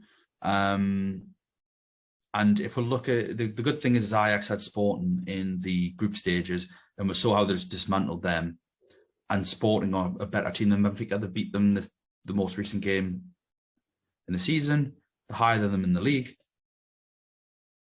Should hopefully be straightforward in predicting how this game's going to go. I've seen a lot of teams with Grimaldo in at 4.9 million. He's Benfica's left wing back. Very smart pick in terms of, maybe trying to chase that upside. However, if you've also got like Halloran or Anthony or these Ajax players and you think they're going to score, I don't know why you would have a Benfica defender. And even if they did get through or whatever, it's absolutely a transfer waiting to happen, because I can't see them getting past this game, let alone the quarterfinals. Mm-hmm. It'll take a lot. Otamendi is their highest point scorer, 5.2 million defender. It's because he's got a couple of player of the matches, plus some clean sheets. Nunes, 7.7 million striker. He's their main man, 4 goals in those last 4 games. But a little gem, Ramos, 4.8 million forward. Please, someone let us know on Twitter why. I know he's not been playing. He's 20 years old and he's just broken. He's played the last 3 games, I think. But 4.8 million and he's got 3 goals. So that is like the enabler of all enablers up front against an Ajax team that aren't exactly secure at the back in the Champions League. Like, they're a great team, but they don't mind conceding either. And if he does play, which I think he might, I think that could be a really good pick. The only issue is obviously slogan for the podcast: forwards are at a premium. And to just blindly go for this kid, you've got to have a big pair of stones on you, I think, to be doing that. Like, you need to be looking for some massive upsides and hoping that Nunes doesn't score. Because I think if the both differentials, no one's got either of them really. I think Nunes is like 1% owned. Ramos is 0% owned, obviously. So having either of them score is going to do you well. What do you make of Benfica? Just with the similar players, what you were saying, in terms of, I've seen a couple of people with Grimaldo. I think at this point, if we followed, and I would back this advice as well, just because there's less risk in terms of having a starting 11. And if you are looking to maybe chase the upside, chase the attacking potential, you're probably going to play a 3-5-2 or a 3-4-3 formation.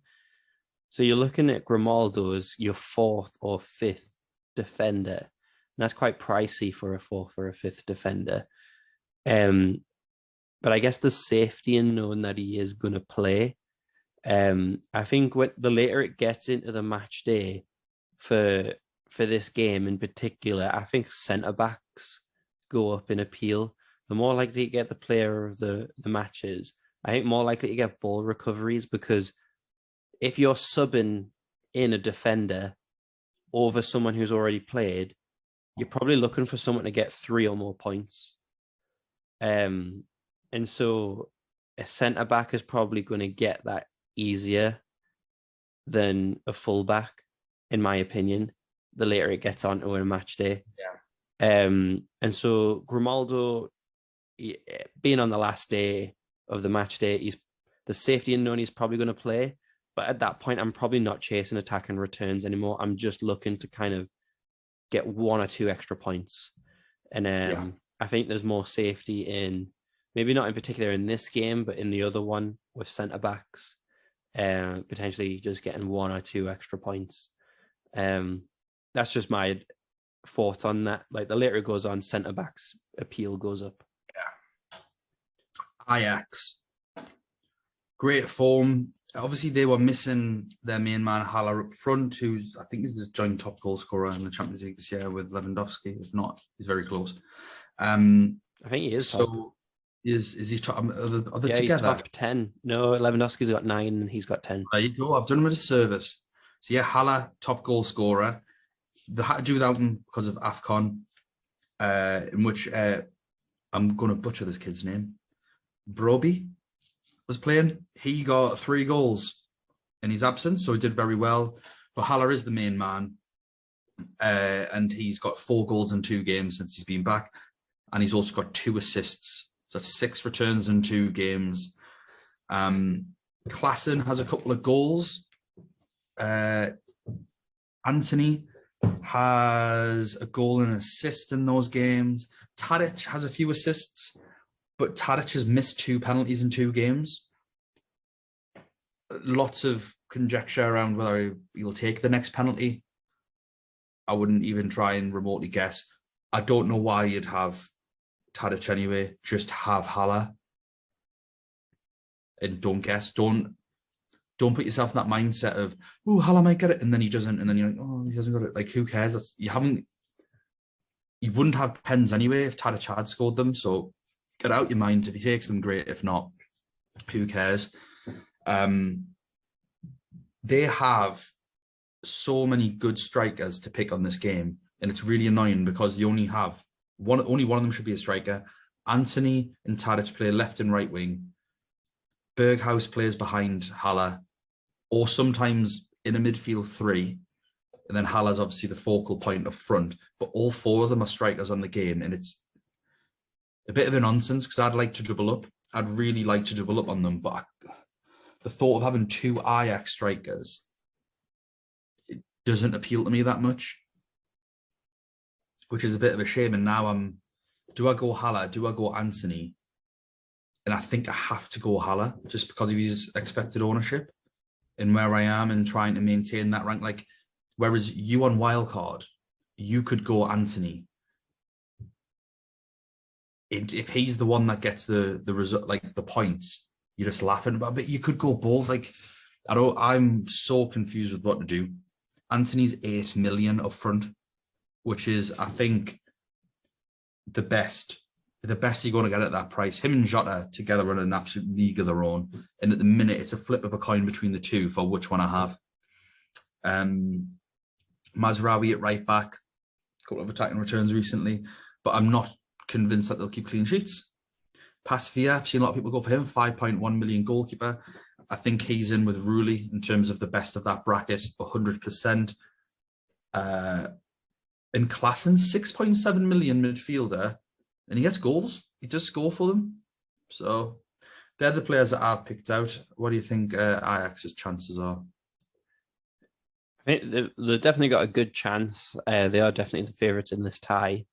Just in terms of a lot of players that I see, even though I've literally just said about the centre backs appeal goes up, a couple of people have got Mazraoui still in their team. And I think the appeal for him, he's quite a consistent goal scorer. I've had a look at the defence for Ajax in kind of the average points per game. And Daley Blind, a lot of people have him.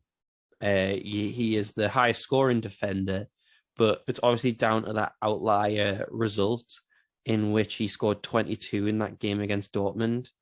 But if you like that, that's just enough. Like, he doesn't have that potential to do that all the time.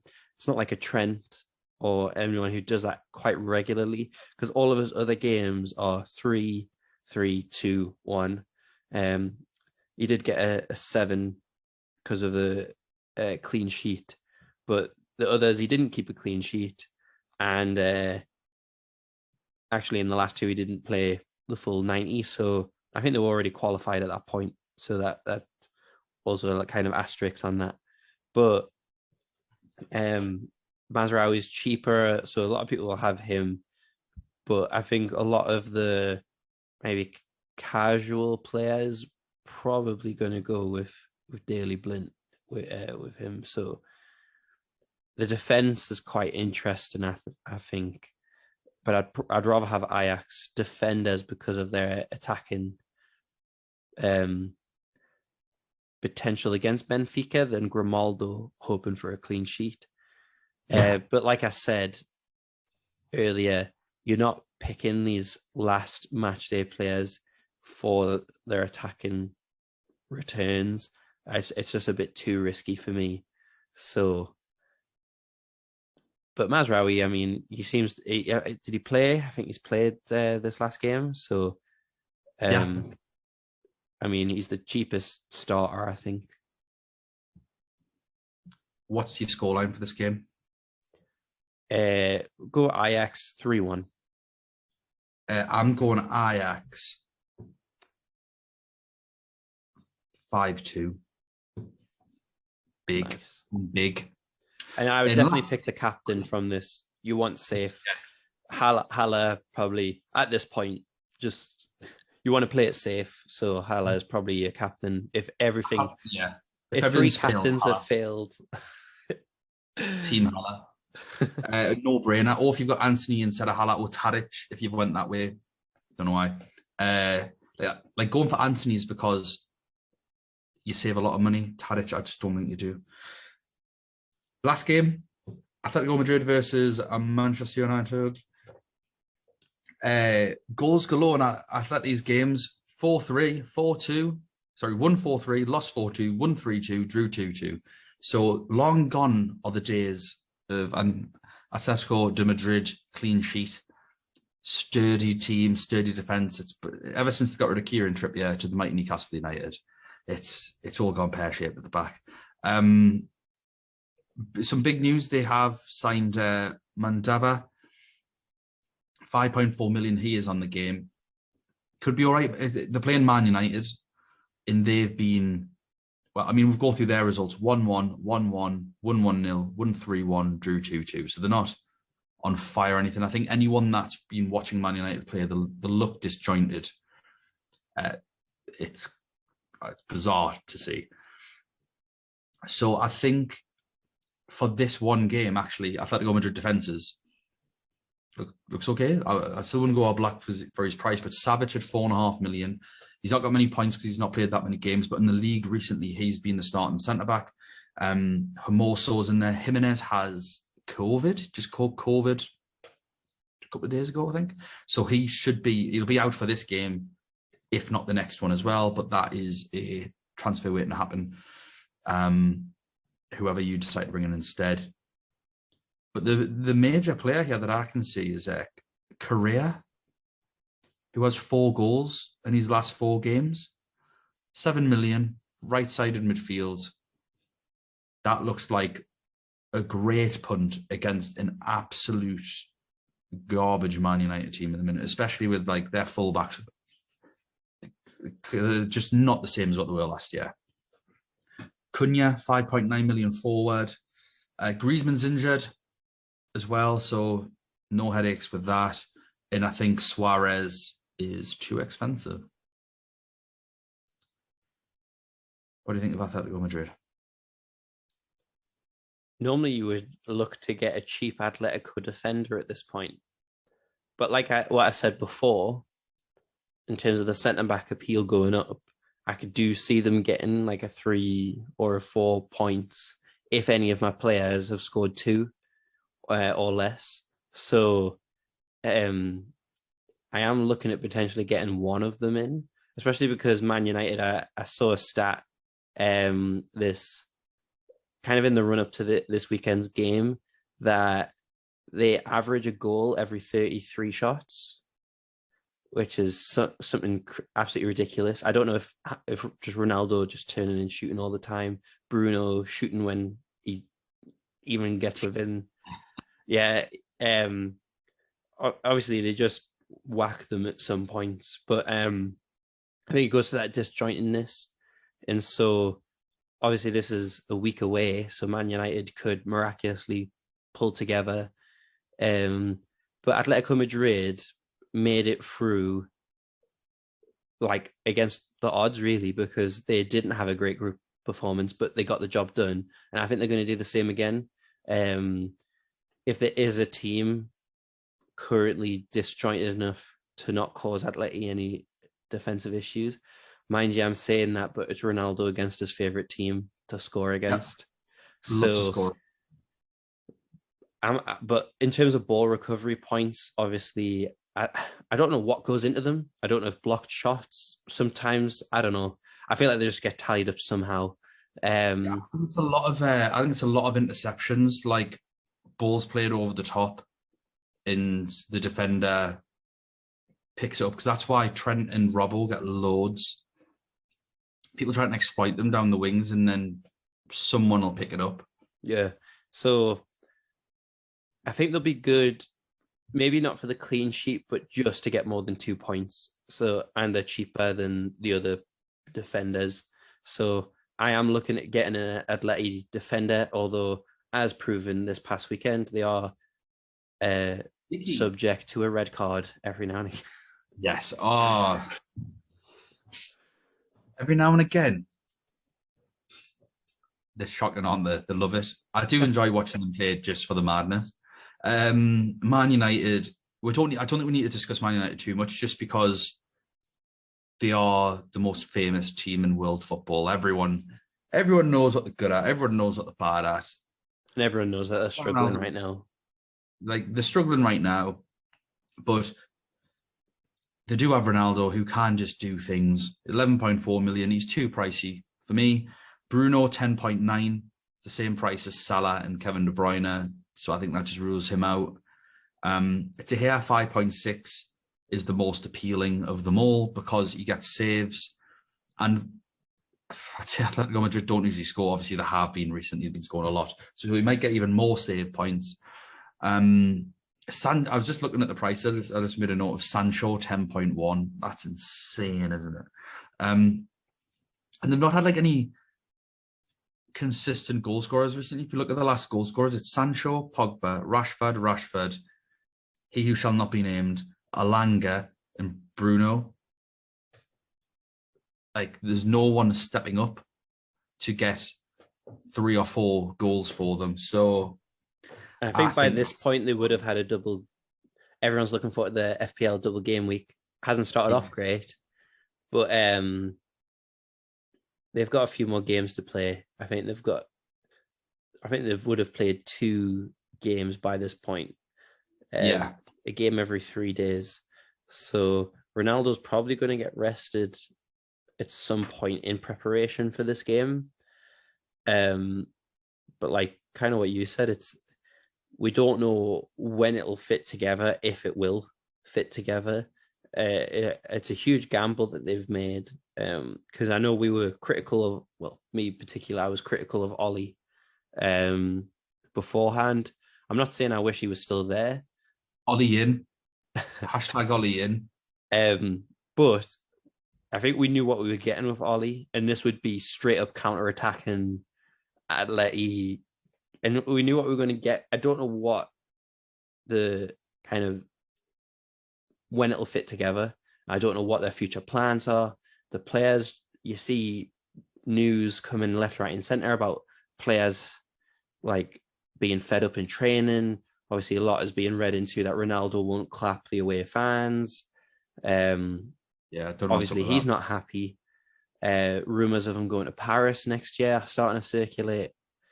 I haven't heard that one. But yeah, with Mbappe leaving, apparently Paris are going to replace Mbappe with Ronaldo, so it'll be Neymar, Ronaldo, Messi, front 3 next year. That's what I've heard. Rumor. Loads of great for FIFA, but I don't know in terms of winning things. I think that by that point you've probably passed it. What's your score, Aaron? Atletico win 2-0. That's my tasty prediction. But I don't know how tasty it is. I think Atletico to win 2-1. We've not disagreed, which is a great trailer for our football fights. Yes, it is. Aaron and I recognise that we rarely disagree, so we've purposely set something up where we're allowed to not only disagree, but to openly slag each other off. So it's beautiful.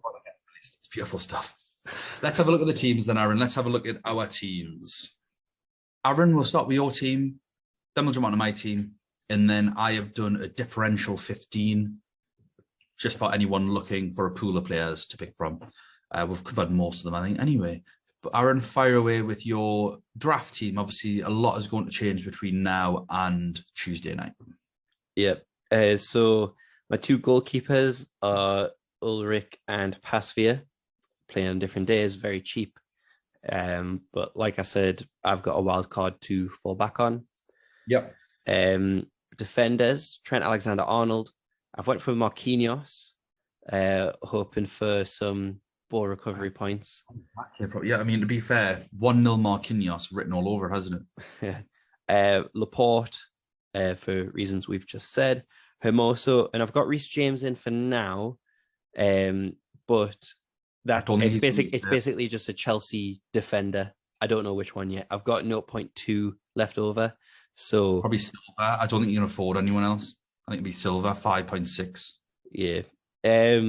So we'll say Thiago Silva there. Midfield, Kevin De Bruyne, Okafor, Danjuma, Mahrez, Salah. No Bayern. No, so I was debating. I probably would be able to. I might be able to shimmy it around and get rid of Marquinhos. Drop Reece James down. Just try and find a few cheaper defenders.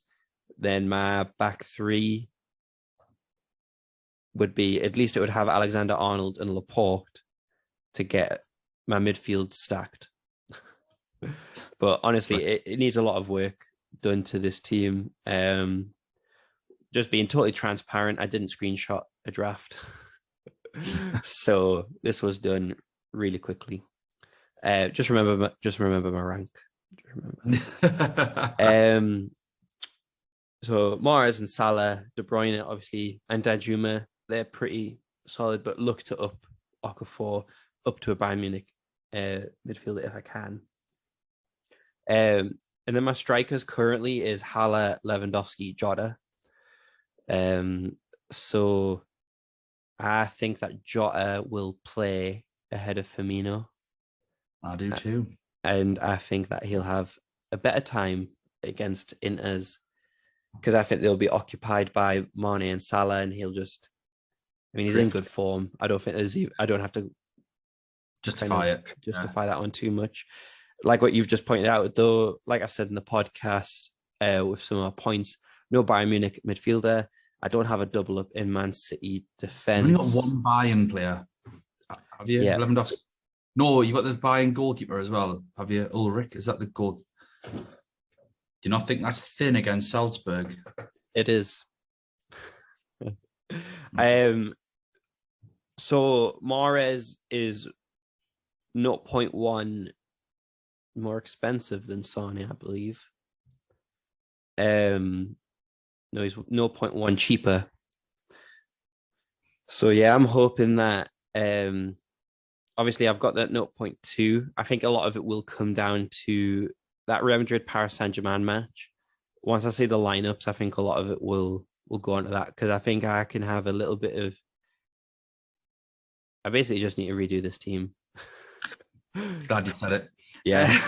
So, but like kind of what you've just mentioned there, my definites though are Lewandowski, De Bruyne, Mahrez, Salah, Danjuma, Laporte. Everyone else is expendable. Yeah. My team, I totally lied. I thought I had Alisson and Mendy, but I've been playing around with this all day, and it turns out I took one out for the other. So my two goalkeepers are Pasveer and Becker. So I've got Alisson playing first day, second day. I've got my 5 defenders are Kimmich, Trent Alexander-Arnold, Cancelo, Thiago Silva, and Emerick Laporte. It's absolutely stacked. I don't know what you're thinking, Daniel. Your midfield must be lacking. But I've got Leroy Sané, Mo Salah, Kingsley Coman, Danjuma, and Okafor. And up front, I've got the same as you, Lewandowski, Haller, and Jota. I think Jota is the one that I'm umming and ahhing about with Anthony for the price range because I had Anthony instead of Haller. But basically, I've got 11 players here that play this Tuesday, this Wednesday, and my 4 subs all play next Tuesday and Wednesday. So I have lots of wiggle room in terms of finding the best substitute to make. So I'm really happy with that, to be fair, and I'm likely to stick with it. Like I say, it's just those forward places. I am gutted I can't get a Man City midfielder in. I appreciate it's madness, and I'm going to suffer for it. But as a long-term move, I can't. If it's not KDB, I can't justify it. But I can't afford them. I can't afford 10 point whatever million. Up from Okafor, no, it's crazy. So I can't do it. But I did create as well a differential 11, which is what we're going to leave it on. So all of these players are 3% owned or less. So we've got Pasveer in goal as well. We've both got him, so it makes sense to have him in here. Rulli, the Villarreal goalkeeper. 5 defenders. Matip, 5.5 million at Liverpool. I think it's a great pick. I think it's such a good pick. And I think he was in my team to the very death. I think I took him out to put Becker in, if I remember correctly. And then I took Mendy out and I put Thiago Silva in just to try and it worked better. It was a better balance to my team. Mandava at Atletico Madrid, playing against Man United. Laporte, 5.1. Grimaldo, 4.9 for Benfica, left wing back. Desilio, 5.4 million, Juventus fullback. Midfielders, Coman, 8.6 million, like 2% owned. Okafor, 5.4 million, ridiculously low owned. Correa, 7 million. like I say, the amount of goals he's had recently, definitely worth a punt. If you're looking for a punt, I think he's a great punt. Klassen at 6.7. If you do want to really overload on Ajax players, and you're a bit like me, and you're gutted that you can't get the other players in and around, then he's got 2 goals in his last 2 games. Hakim Ziyech for Chelsea, 8.6 million, likely to start with Mason Mount being injured. And I think he looks the best of their attacking midfield players anyway. He is quite streaky though, and we never know what's going to happen between now and whenever they do play. And the forwards, Thomas Muller, 9.6 million. So many assists. He does have a couple of goals. He's mustard. He's world class. Nathan loves him. Nathan, I fully expect him to be in your team. Vlahovic, 9.5 million for Juventus. And although I probably should have put Nunes in at Benfica, I actually put on the other lad, whose name now escapes me. I've got to find the name. So yeah, I've gone for the other lad, Ramos, who is just so dirt cheap, 4.8 million. If you had all those players, I think you'd still have over 16 million budget left. Do not have all those players. That's insanity. But that is just my little pool of differentials that, like I say, under 3% owned. If you're looking to make gains, I think you're going to want 3 or 4 of them. I've got a feeling some of them will not be that lowly rated come tomorrow evening by the time this goes out, so Tuesday evening. And that's us done, Aaron. Yay. We made it. We made it. The Football Fights podcast will hopefully be out next week. Is that a reasonable time? Is it realistic? Yeah. And we'll do a podcast in the middle, just to, some team news, injury news. I imagine it won't be very long, although every time I say something, it won't be very long. It's hours and hours. So buckle in. Aaron, thanks so much for jumping on. Don't forget to follow us on Twitter. We are at UCL Fantasy Pod. We are on Spotify, Google Podcasts, Apple Podcasts, the lot, YouTube, which is probably, if you can see our ugly mugs now, is what you're watching us on. So please give us a follow. We are the main event. We will see you next time. We hope that everyone has a really, really good game week. We know that other fantasy game weeks have not been great the last couple of weeks. So hopefully it's going to be great. Can't wait to hear that Champions League music again. We'll see you next time. Bye.